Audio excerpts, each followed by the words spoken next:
Hello there, my name is Mick22 and today we are making an aircraft that is specifically made to wipe out these blue freaks. And with blue freaks I obviously mean the Na'vi. If you don't know what or who the Na'vi are, they are basically big blue guys inhabiting a planet called Pandora that is located 4.37, sorry, light years away from Earth. This is a planet that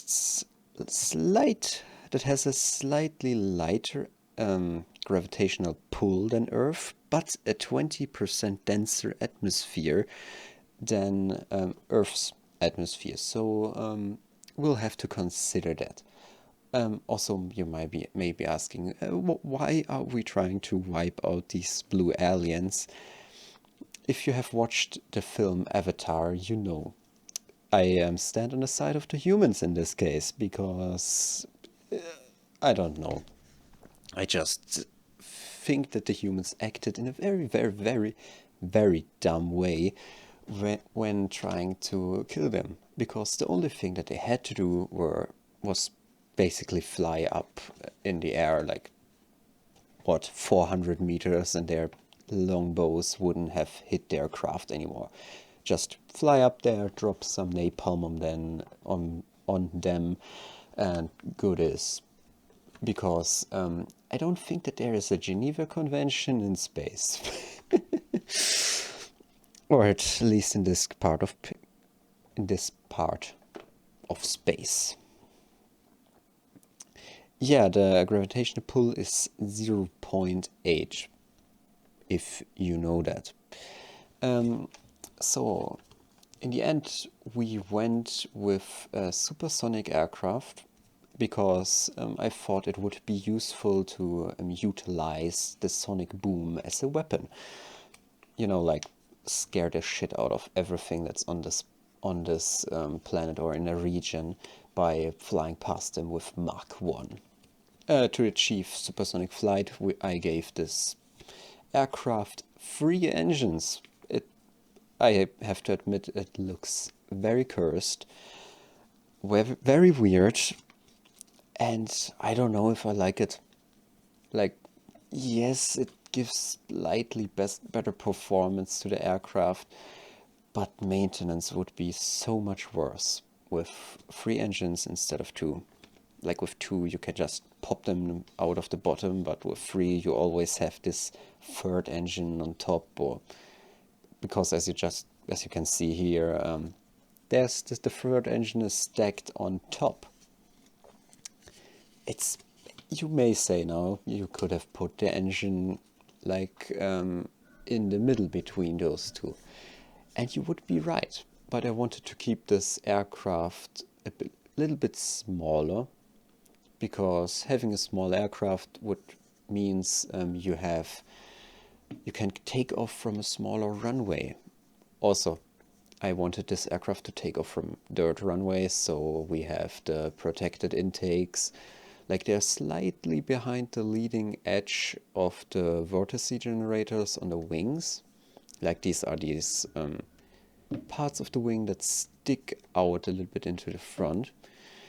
And yeah, there are the bigger wheels to help give the aircraft more spread over the ground, you know, that it doesn't sink in. Yeah, it's a 2-man aircraft because it's just easier with a wizzo and that always has your back and can look out for targets or operate the weapon system.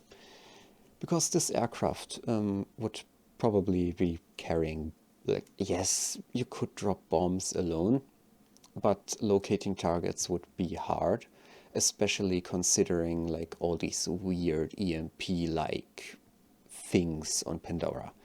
This is also the reason why this aircraft doesn't have a fly-by-wire system. Totally not because I don't know how to make a fly-by-wire system.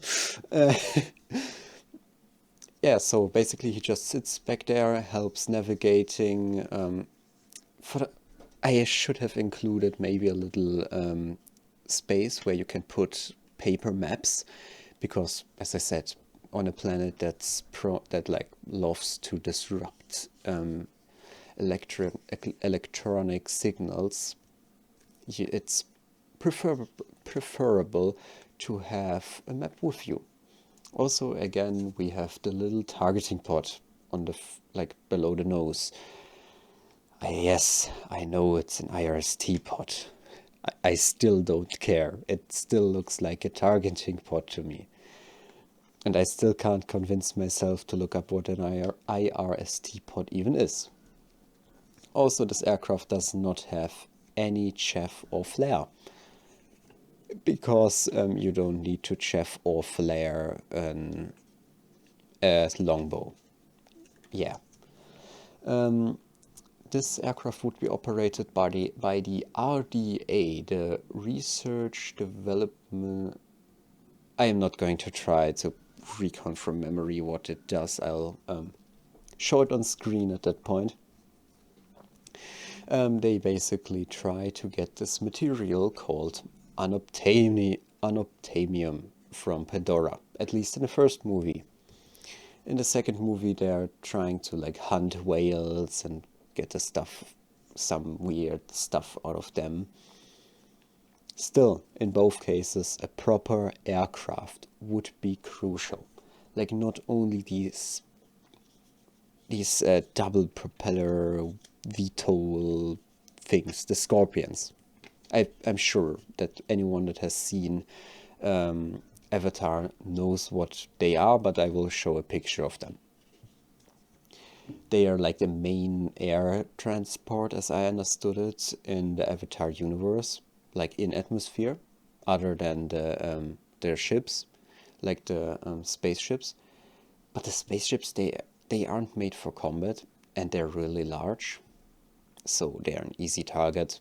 Also, in a film, how, I still am wondering how you can be this dumb, but they flew low and slow. That could maybe potentially be the best situation that the Na'vi could be in this position, because you can just get on there very easily, shoot it with your longbow, again, very easily. But now try to do that with a fighter jet that moves with Mach 1 and that tries to shred you apart with its 30mm autocannon, or that launched a Maverick air-to-ground missile on you and you didn't even notice it because it's a smokeless missile. Yeah, good luck doing that. Yeah, this aircraft has 3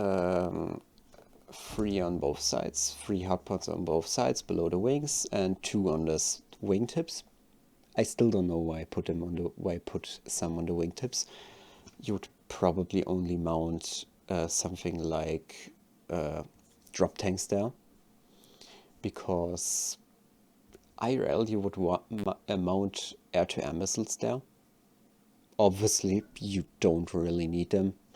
And I know in the second movie they like had one of these Scorpion helicopter things. Yeah, that's the only reason why you would even bring a Sidewinder with you, or an AMRAAM. If they're not, if they don't have any, you don't need them. Like, even considering, I don't think even you need them, even if they have 1 or 2 or even 4. You still have that 30mm autocannon mounted in the nose of the aircraft.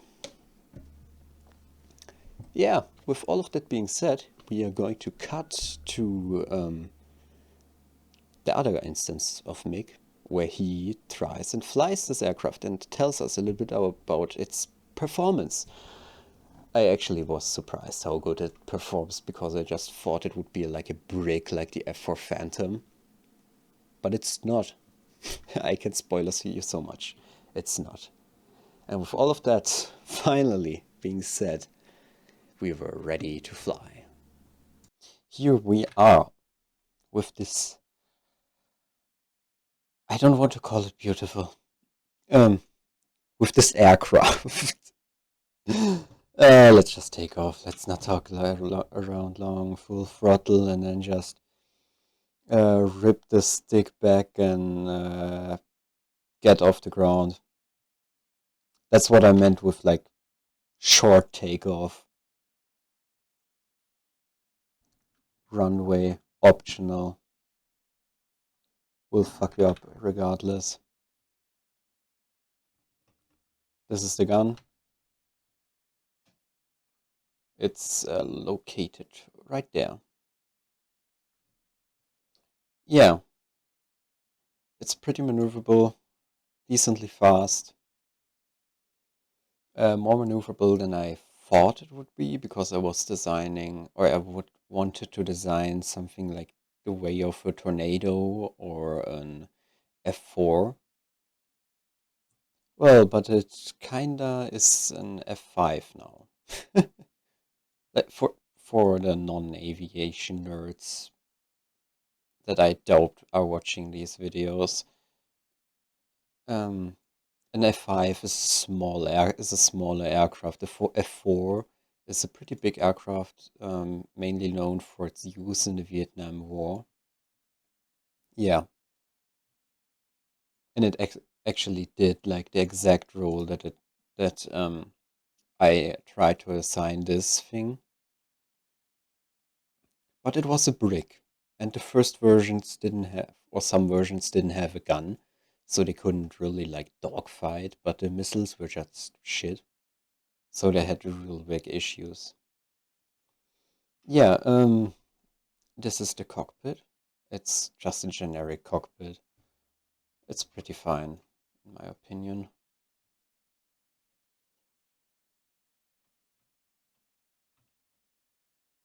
Yeah, let's floor it. It can go, I think, Mach 1.2, 1.3, something in those lines at some altitude, so not down here. Like here, yes. Oh no, sorry, it was, I think, Mach 2 point something that it could reach higher up. But down here, it's not, obviously, not as high. I also forgot to mention that it has thrust vectoring, as you can maybe see by the wiggling of the exhaust. But it's limited to two axes, like to up and down, rather than three axes, because when I try to build an aircraft three axis, no, wait, sorry, two axes thrust vectoring, they get unstable, like really unstable, really fast, and I don't like that. So I just skipped the whole trying to deal with that part. Also, just doesn't need it. It's like probably the best reason to not make it. It doesn't need it, and an aircraft is supposed to be practical, especially a military aircraft. So this is exactly that. And here we are at Mach 1.2 at 4,000 meters. And now we could just drop the bombs and then turn around back to base, knowing that we just wiped out an entire tribe of Navi. Yeah, pretty normal things to do. Obviously, don't do that. Don't do that IRL. Because killing is bad. Anyways, I think that's all I have to say. You have seen this aircraft in action.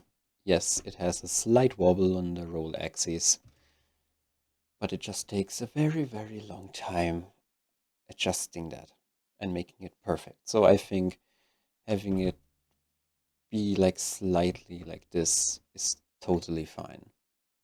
My opinion. You don't have to like it. Anyway, speaking of like, hit that like button down below if you liked it. Uh, Obviously, if you're still there, like here, click that, please. It helps out a lot. Also, consider subscribing because you will never know when I'm posting a new video, at what time. Because I don't either. That might be a bad thing. Yeah, that definitely is a bad thing. Anyways, with all of that being said, look at these beautiful vapor effects, and thank you so much for watching. We'll see us in the next video.